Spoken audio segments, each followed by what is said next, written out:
It's Matt Santagapita from the Santa Sells Houses team, and just wanted to jump on today and talk about what is happening tomorrow with the Bank of Canada.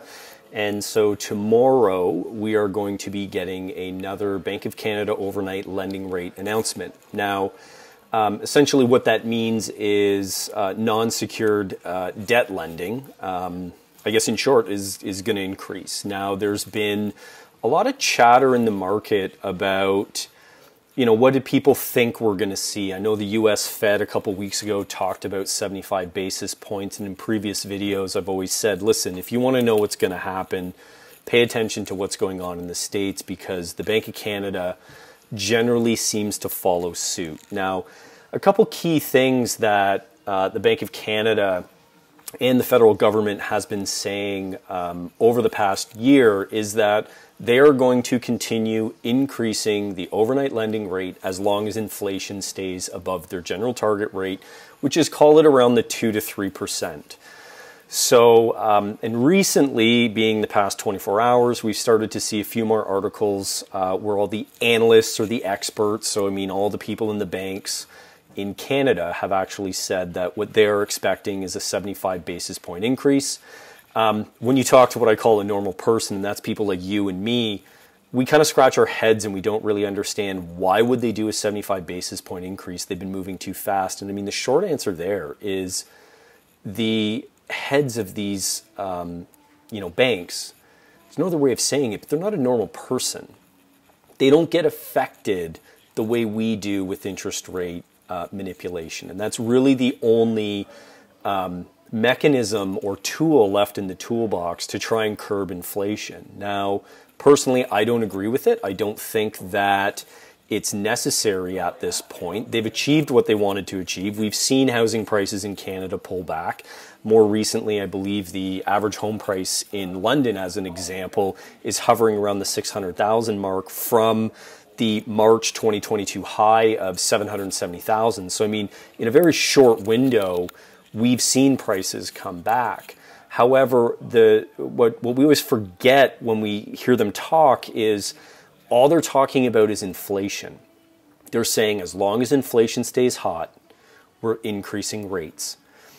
And so that means, let's just say they're going to do 75 to 100 basis points, or like 0.75% or a full 1% come tomorrow, September 7th. If November, December, January, we don't see inflation rates, peeling back, getting closer down to that 2, 3, maybe even 4%, the expectation is they're going to raise rates again in 2023 until they see that cooling. The reality is people are still buying homes. They're still affordable, but your payment and your cash flow scenario has changed. And so where variable rate, well, let's talk about variable and fixed rate mortgages where there are today and where how they're going to change tomorrow, depending on what type of rate increase we see. So right now, for a variable rate mortgage, which is generally more affected with the Bank of Canada rate manipulation, we're seeing prime minus 1%. So right now, generally prime at a bank is deemed to be 4.7%. So 4.7 minus 1% equals 3.7%. Now, that's on an insured variable rate mortgage. So you have an insurance policy with, let's say, CMHC. So if you default on that mortgage, CMHC pays it out and the banks aren't affected. If you're an uninsured variable rate mortgage, it's prime minus 0.6. So again, that would be right now you're looking at 4.1%. So now let's just put that into what if the Bank of Canada does a 100 basis point increase, or full 1%. That means insured prime rate mortgages are going to 4.7% and uninsured are going to 5.1%. Now, where this starts to get interesting, because we haven't really seen this scenario, is when you compare variable to fixed rate. So right now, a 5-year fixed rate insured mortgage, call it, is around 4.6, and non-insured is 5. In about 24 to 48 hours, variable rate money could potentially be more expensive than fixed rate. Now, that's an interesting conversation because we've never seen that. At least I don't remember the last time we've seen it. Now there's, we can dig into that and say, well, what are they really trying to do here? And I said, well, in the end, I think what they are trying to do is bring stability, and they're going to try and keep 5-year fixed rate money as cheap as they can. But that's happening in a different way.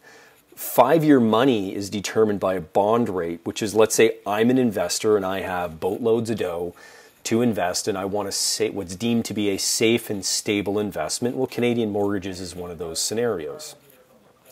And because we are starting to see a global slowdown in the economy, I'm willing to accept less of a return.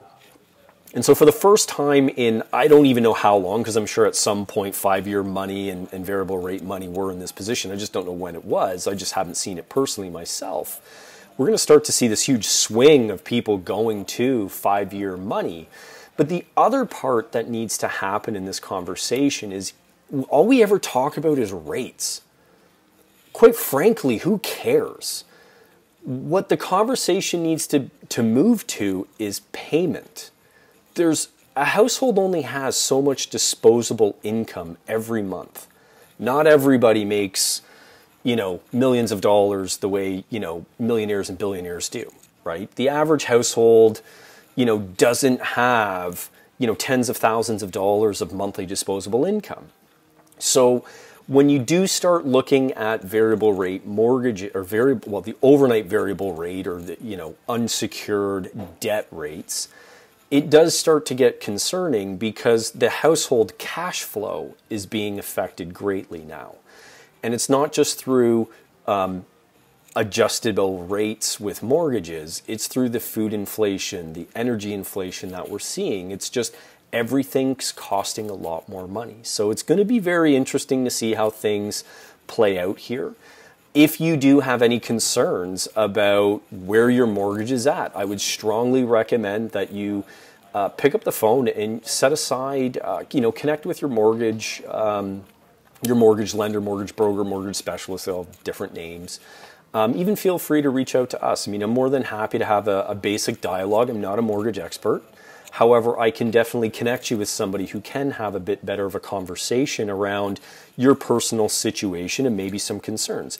Me personally, in my household, I am a commission sales rep, so I do like the idea of a 5-year fixed rate mortgage personally because I know what my payment is every month. I can budget. My income is up and down. Busy months, great, my income goes up. Slow months, my income goes down. So it's easier for me to budget out 12 months if I have a fixed payment all the time. So again, if we can help, you got any questions, toss them down in the comments below, or feel free to hit me up in a direct message or hunt me down through text or email. More than happy to give you my 2 cents. But the other thing I want to also point out here is maybe start to look at the people who are looking at things a little differently and dissecting what is going on in the market. And what I mean by that is, quite frankly, I'm getting tired of just these typical videos where it's a historic low rate, where people are brushing it off. I think that's the most inappropriate way of approaching these rate increases because you're not being a real person. I will point out that on July 21st, I did predict a 100 basis point increase, and that's because I'm following the language of the central bank. As long as inflation is up, rates will keep going up. Now, what's important is to have a household budget, and so you can work on that with your financial advisor. I know mortgage brokers who help clients with that on from a basic level standpoint, but right now I do believe is the time where people should start looking at, where are rates going? There's the strike rate, I think is what mortgages call it, where it's like, well, your variable rate is here, and once it gets to here, then you should have gone to fixed. Well, at the end of the day, though, there are some options out there. So if you do want some options or other ideas, feel free, again, hit me up, ask. More than happy to share my 2 cents. And I hope you found some value from this, and let's see what happens tomorrow with the Bank of Canada. I do believe, personally, I will say it, so my July 21st video, I said 100 basis points. I hope they don't do it. I think 50 would be enough. Quite frankly, I don't even think they need to do it. They need to get the market to just accept where rates are right now. But I am going to go with a 75 basis point increase is my prediction at this point, because I think 100 is just way too aggressive, and I just don't think 50 in the Bank of Canada's eyes is enough. So again, it's Matt Santagapita from Santa House's team. Thanks for tuning in.